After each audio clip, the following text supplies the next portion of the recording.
t0inky TV, and I'm here to do a recap of episode number 18 of Emergency Couple, and it's been so good. I think the catalyst of the father-in-law, unfortunately, the catalyst for this show was the father-in-law passed away. So Ginny really helped to just help bond the family together, like through such an emotional, like really difficult time.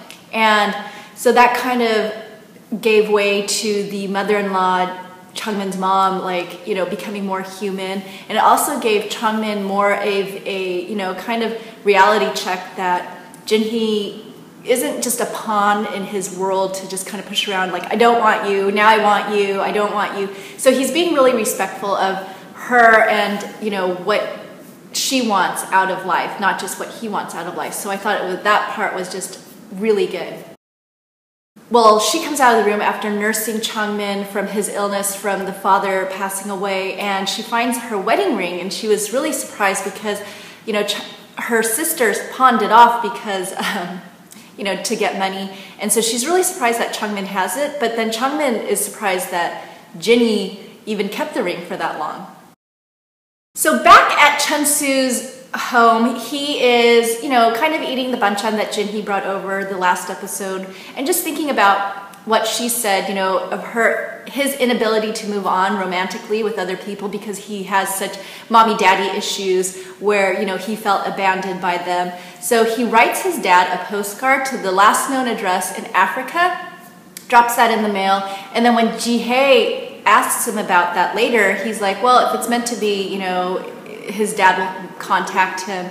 So I kind of feel like, you know, he's making steps to break out of whatever great expectations Miss Havisham life where he's led, just kind of stuck in one place. And maybe him kind of making those realizations and Jihye really sticking by him throughout this whole entire drama, maybe they'll rekindle something too. I mean, I'm hoping that he's gonna like let go of Ginny because she's obviously getting more feelings for Changmin, and Changmin already has feelings for Ginny, and maybe he could kind of go with Jihye because they had their first love like so many years ago, and she's still very much there for him, and I'm hoping for that.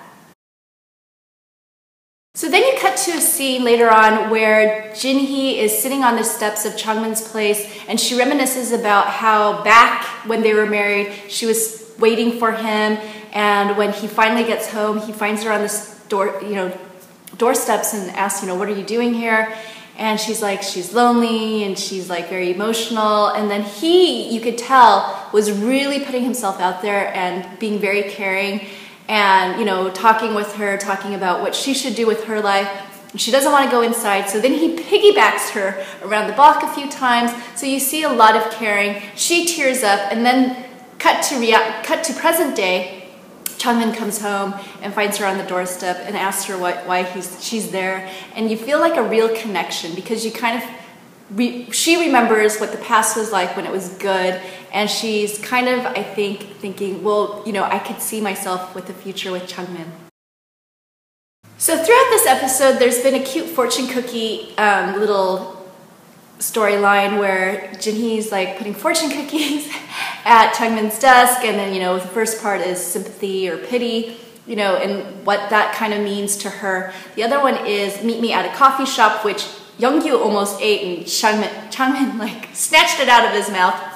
And so he's kind of being really kind of cute and kind of playful and saying, because she's like, where are you? Are you nearby? He's like right in front of the steps, and he's like, oh, I'm you know, kind of teasing her and all this other stuff. Finally, they meet up, and she's like, I really have feelings for you, and I want to start over again. He's like, no, those aren't real feelings. Those are pity. You're pitying me. I don't want that. But then he's like, you know, I want you to feel real feelings for me. And I guess the way to gauge that is if your heart beats fast or if it races when you're with the other person. And then the next scene is Ginny running through the hospital because, well, not running, but, you know, she realizes when she sees Changmin that her heart's beating really, really fast, and so she like tries to find him and gets him to listen to her heartbeat with a stethoscope. Ugh. So in this episode, you really get to see more growth with Changmin and Jinhee. I really feel like they're developing much further along, much faster. I think that this drama gives you bits and pieces of their past. Not like a huge storyline where, you know, they see childhood and then you see them growing up, but more like glimpses of where they were, like during difficult times and now during happy times. So you get to see both sides of the coin. And I feel like Jinhee is really getting more emotionally aware, where she's not like feeling like pathetic and feeling like she's been abused and what have you. Like, she's getting to see Changmin's side of the story as well. And Changmin, he's really matured throughout this whole drama, and you feel like, although he's very playful and teasing with Jinhee, you also see that he's a lot more mature. He also cares about her feelings as well. So that's why I'm really liking Emergency Couple and why I really like this episode.